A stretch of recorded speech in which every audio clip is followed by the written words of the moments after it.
Siles Arquin, a former historian turned reluctant rebel, paced the dimly lit command center on the fringe world of Varelia.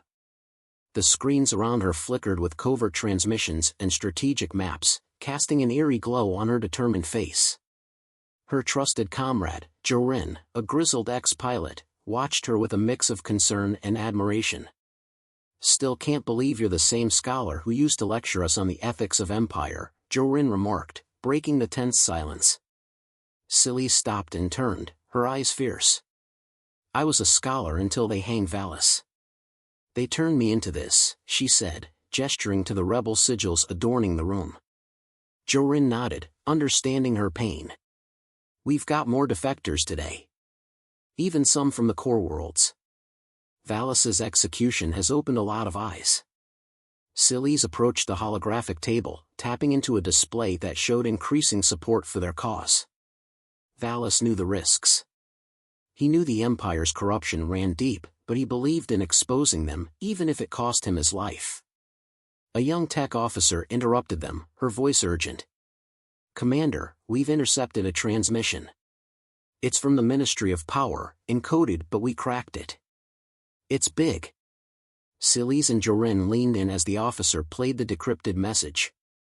The voice of the Minister of Power himself spilled into the room, discussing a new phase of resource exploitation on the frontier worlds, clearly violating several interstellar accords. This is what Valis was killed for," Siles said, her voice barely a whisper but heavy with fury. "We need to act, Siles," Jorin urged. "If we release this to the public, it could sway more to our cause." Siles considered his words, then decisively hit a button, broadcasting the recording across their networks. "Let the galaxy see what their benevolent empire is truly about." The days that followed were a whirlwind. Support for their cause ballooned as the recording spread like wildfire. More defectors arrived daily, and Siles found herself at the center of a rapidly growing rebellion. In a makeshift war room, Siles met with her top advisors, planning their next moves. Among them was Lyra, a former Imperial strategist, whose expertise was invaluable. "We have momentum now, Siles," Lyra pointed out. "But we need a stronghold. Somewhere we can defend and govern from. Somewhere symbolic." "The capital," Siles said abruptly. All eyes turned to her. "If we strike there, we strike at the heart of their power." "It's heavily fortified," Jorin countered. "We'd need a distraction, a way in that they won't expect." Siles was already ahead. "The annual Imperial Parade. It's flashy, full of pomp. Security is tight, but focused on spectacle, not an attack from within." The room buzzed with the audacity of the plan. It was bold, risky, and exactly what they needed. Preparations began at a frenetic pace. Rebel cells across the galaxy synchronized their efforts under Siles's directives. She worked tirelessly, her resolve hardening with each passing day. As the day of the parade approached, Siles stood before her assembled forces, her presence commanding. "Today, we do not just fight for revenge. We fight for the truth. We fight for those who have suffered under this empire's greed and cruelty. Today, we show the galaxy that freedom is worth fighting for." The rebels cheered, their morale boosted by her words. Ships readied, weapons charged, and hearts steeled for the battle ahead. The attack was launched during the height of the parade. Explosions rocked the capital as rebel fighters, disguised as civilians and parade participants, struck precise and hard. Chaos ensued, but the rebels remained focused, their paths clear thanks to meticulous planning. Siles led a squad through the disarray, making their way towards the Ministry of Power's headquarters. They encountered stiff resistance, but Siles fought with a ferocity that inspired her comrades. Inside the ministry, they navigated through corridors booby-trapped against such an invasion. Jorin disabled the traps with expertise, while Lyra provided strategic guidance, keeping them one step ahead of Imperial reinforcements. They reached the central chamber, where the Minister of Power awaited, flanked by his elite guards. Siles faced him, her anger palpable. "You killed Valis. You've oppressed countless lives in your quest for power," she accused, her blaster trained on him. The minister sneered, unrepentant. Valis was a fool, and so are you. You think you can change the Empire?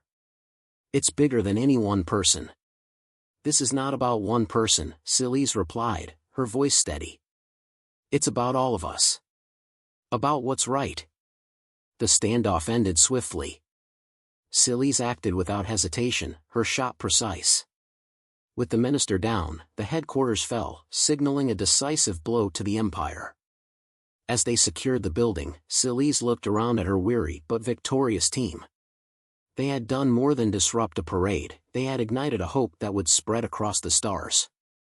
This is just the beginning, she promised them. A new dawn for the galaxy. Together, we will build something better from the ashes of this corrupt empire. And with that resolve, Silis Arquin stepped forward, ready to lead the galaxy into a new era of justice and freedom, honoring the memory of the general whose death had set them all on this path.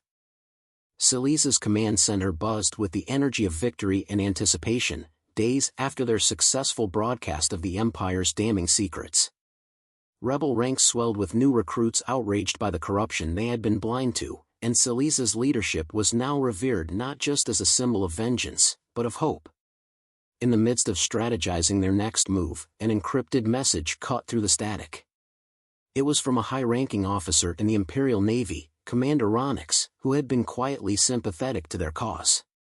His message was urgent and concise, offering a risky but potentially game-changing opportunity. Commander Arquin, I have access to the Imperial War Summit schedules.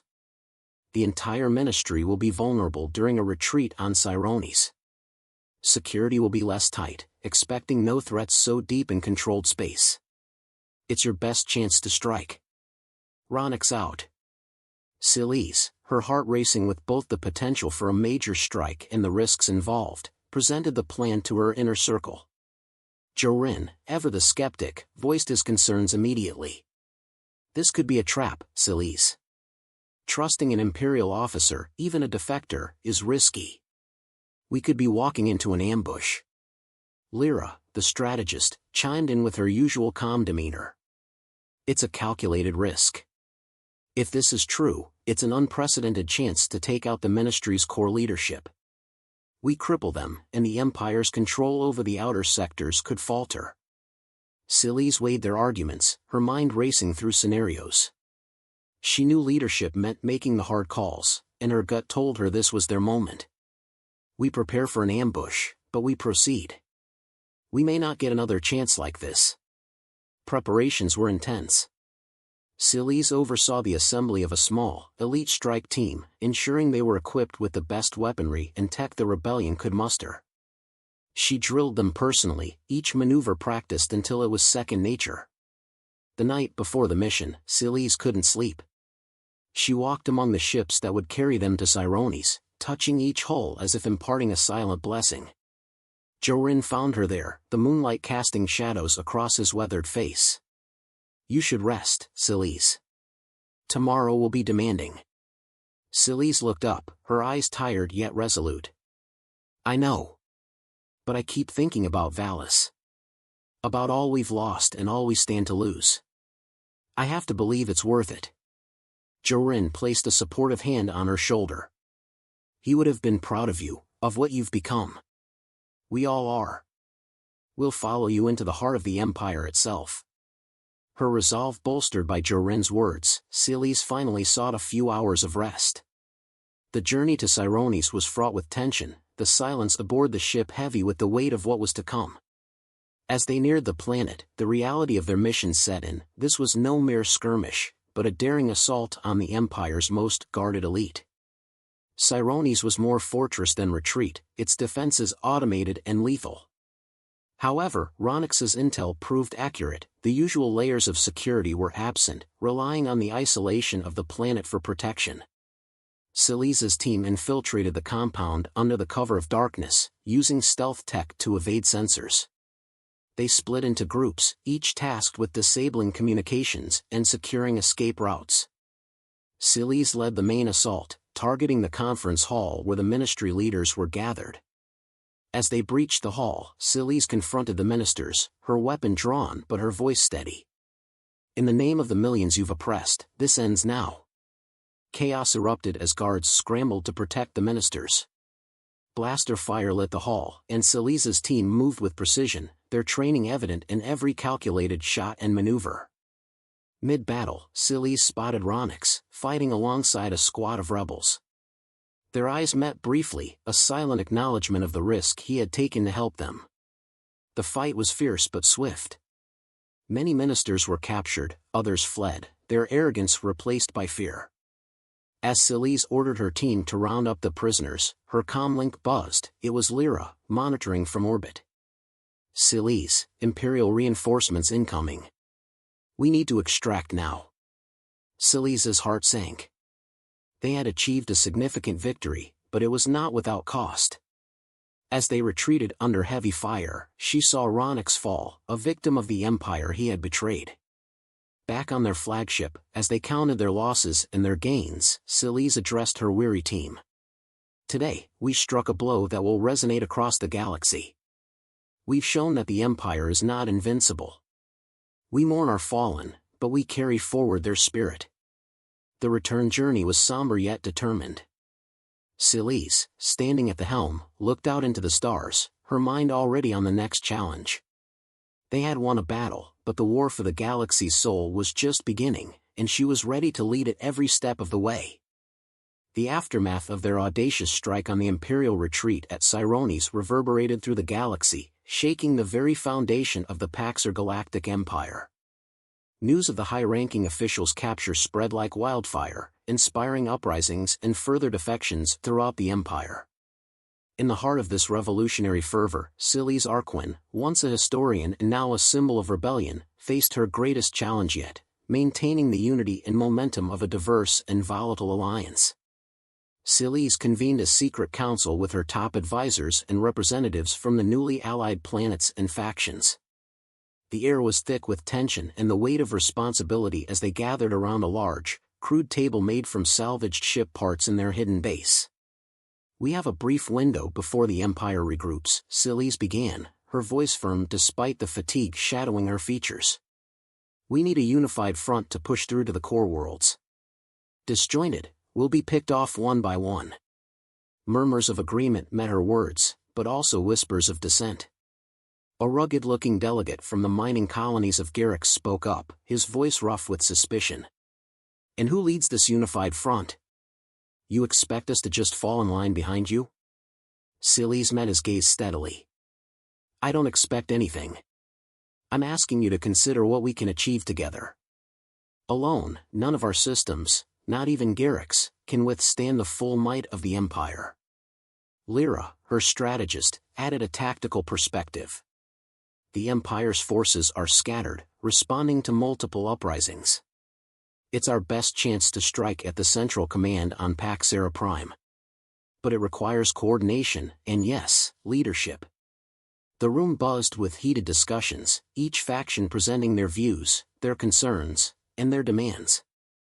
Selese listened, her mind racing through scenarios and responses. She knew the delicate tapestry of alliances they had woven could unravel just as quickly without trust and mutual respect. As the debate grew more heated, Jorin leaned in, his voice low. We're on the brink, Selese. If they don't see a benefit in this alliance, they'll walk, and we'll have sparked a rebellion we can't finish. Determined to forge a path forward, Selese stood, calling for silence. Listen to me, all of you. I didn't choose this war, but I am choosing to end it. Not for power, not for glory, but for the future of our galaxy. If you stand with me, it's as equals in this fight. But make no mistake, the Empire won't hesitate to crush us if we falter now. Her words, passionate and raw, resonated in the stillness that followed. Slowly, a veteran warrior from the icy outposts of Tundara spoke. I've fought the Empire's tyranny for decades. Selese, you've given us hope, something many of us had lost. I say we stand with her. Not behind, not in front, but as one. Nods of agreement began to ripple around the room, and one by one, the factions voiced their support, not just for Selese, but for a united rebel front. Plans were drawn, strategies formed, and roles assigned with a newfound sense of purpose and urgency. As the meeting adjourned, Celise pulled aside a few of her most trusted leaders. "We strike at dawn 2 days from now. It's going to be the hardest fight any of us have ever faced. I need you all more than ever." The days leading up to the assault were a blur of activity. Ships were retrofitted, supplies gathered, and troops briefed. Every moment was charged with the intensity of impending battle. On the eve of their greatest assault, Celise couldn't sleep. She found herself outside, staring up at the stars, the weight of countless lives pressing down on her. Jorin joined her, offering a flask. "Can't sleep either?" he asked. Celise took a swig, feeling the burn of the liquor and the enormity of the next day.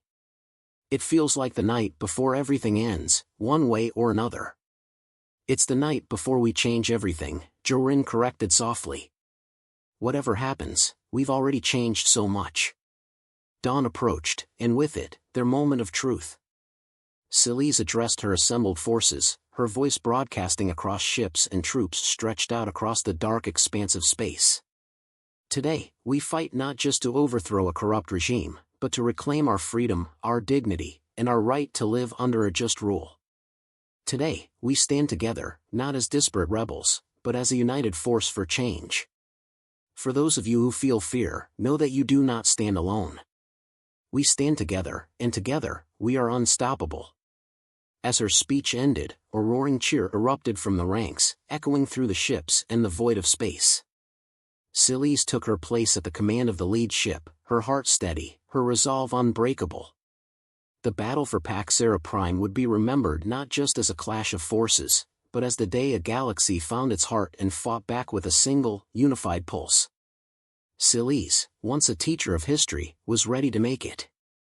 The tension aboard the flagship was palpable as Celise and her unified front of rebels prepared to make the final jump into the heart of the Empire, Paxera Prime. The planning and coordination had culminated in this moment, a direct assault on the Imperial capital, where they would face the Empire's most formidable defenses. As the ships lined up for the jump, Celise moved through the ranks of her crew, her presence bolstering their spirits. Each nod she gave, each hand she shook, solidified the bonds of loyalty and determination that held her diverse forces together. "Today, we're not just fighting for our homes or our freedom. We're fighting for the very soul of the galaxy," Celise declared, her voice resonating through the comm system of each ship. "Keep to the plan, look out for each other, and stay sharp. We can do this." With a final nod to her navigator, she gave the order. "Initiate jump." The fleet lurched forward, stars stretching into lines as they entered hyperspace. Moments later, they emerged into the Paxera system, greeted by the sight of the Imperial fleet arrayed in defense. But Celise's strategy relied on the element of surprise and the intelligence provided by their inside sources. The Imperial forces were not fully prepared for the scale and ferocity of the attack they were about to face. The battle commenced with a high-stakes game of cat and mouse as Celise's fleet maneuvered through the Imperial defenses. Fighters zipped between larger ships, exchanging volleys of laser fire. Celise directed her forces from the bridge, her eyes never leaving the tactical display. "We need to break their line. Focus fire on their command ship," she ordered, pinpointing the enemy's weakness in their formation. As the battle raged, Celise received a transmission from Lyra, coordinating part of the assault on the surface. "Celise, we've breached the planetary defenses, but it's tougher than we anticipated. We need more support." "Understood, Lyra. I'm sending in reinforcements now." "Hold tight," Celise responded, adjusting her strategy swiftly. Meanwhile, the space around Paxera Prime swirled with chaos. Explosions lit up the darkness as ships on both sides suffered damage. Amid the tumult, Celise's lead ship, the Defiance, targeted the Imperial command ship with a barrage of missiles, finally breaching its defenses and sending it drifting helplessly in space. With the command ship disabled, the Imperial fleet's coordination faltered. Seizing the opportunity, Celise pressed her advantage. "All units, full assault. Push through and provide cover for our ground forces." The tide turned slowly in their favor as the rebel fleet took control of the skies above Paxera Prime. On the surface, Lyra led the ground troops, taking key positions and moving towards the central command hub of the Empire. As the battle neared its climax, Celise prepared for the final phase of her plan. This was more than a military operation, it was a statement. The fall of Pax Era Prime would symbolize the end of Imperial tyranny and the beginning of something new. Suddenly, a desperate message broke through the chaos. Celise, it's Jorin. We've got a problem. The Empire's unleashed some sort of automated defense system. It's tearing our ground forces apart. We didn't know about this. Celise's heart raced as she assessed her options. Jorin, fall back to Rally Point Sigma. I'll send tech teams to disable the system. Hang in there. With part of her fleet diverting to assist Jorin, Celise focused on the remaining Imperial ships. The battle was far from over, and every decision she made could tip the scales. As the hours passed, the situation on the ground stabilized. Celise's forces managed to disable the automated defenses, clearing the way for a final push.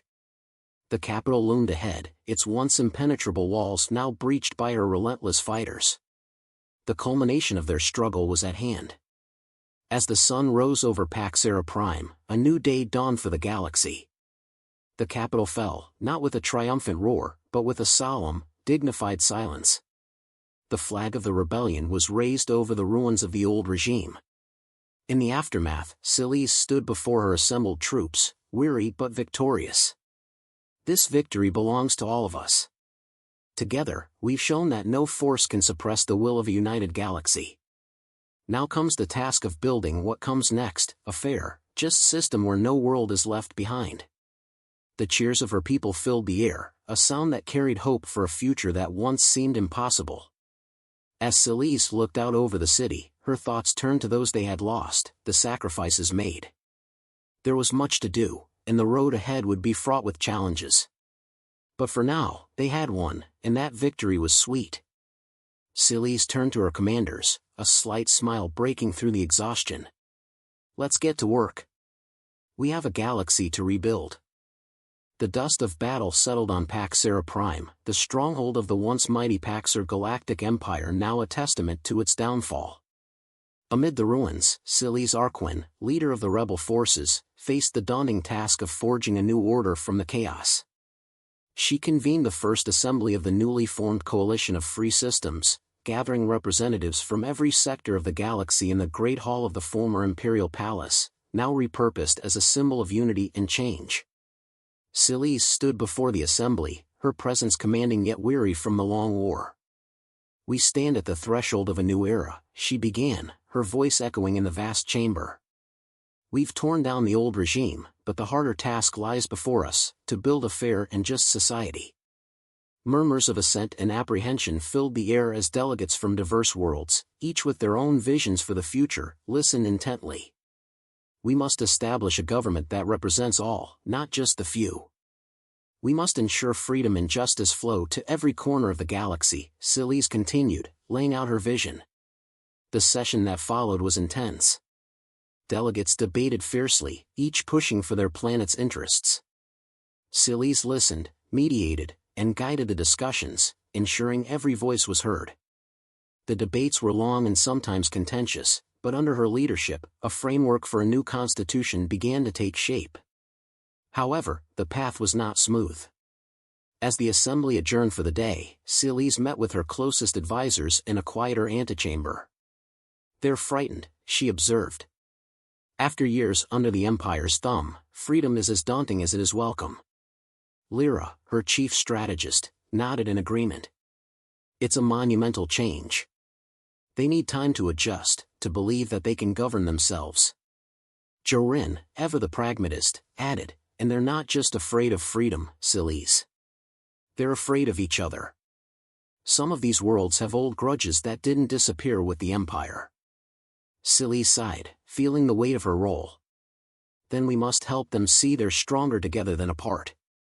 Tomorrow, I'll propose the establishment of a Galactic Council, a body that represents each sector and acts as a mediator. The next day, Celise put forth her proposal to the Assembly. Her plan for a Galactic Council was met with mixed reactions. but her earnestness and the respect she had earned swayed the majority. "We will rotate the Council's leadership among the sectors," she explained. "No one world will hold power over the others. We will share this responsibility, as we shared the burden of war." As the assembly voted in favor, a cautious optimism spread through the chamber.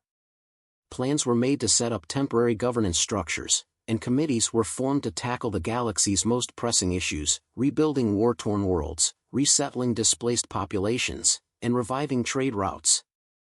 The days turned into weeks, and under Celise's guidance, the coalition of free systems began to take shape.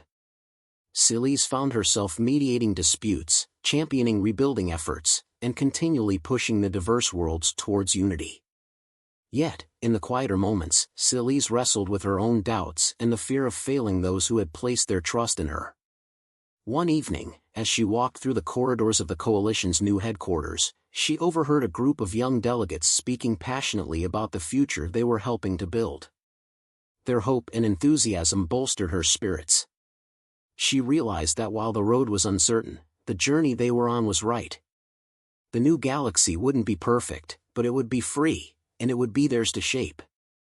Months passed, and the first official meeting of the Galactic Council was called to order. Celise, now recognized as the first Chancellor, addressed the Council. "Look how far we've come," she said, her voice filled with pride and emotion. "From the ashes of tyranny, we have built a coalition that stands for the many, not the few." The Council members, once delegates who had debated and doubted, now worked together, discussing policies with the greater good in mind. Their first act was to establish a memorial on Paxera Prime, not just for those who had fallen during the war, but as a reminder of the dark past they must never return to. Celise stood before the memorial, her heart full as she read the names engraved upon it. She felt a profound connection to each person who had sacrificed so much for this moment. As she laid the ceremonial wreath, she whispered a promise: "We will not forget. We will not falter." The story of Celise and the coalition of free systems spread across the galaxy, a beacon of hope for those striving for peace and justice. Under her leadership, the galaxy began to heal, and while challenges remained, the spirit of resilience and unity that had led them to victory continued to guide them towards a brighter future. Celise, once a humble historian, had become the architect of a new era, proving that even in the darkest times, humanity, or in this case, a united galaxy, could find the light.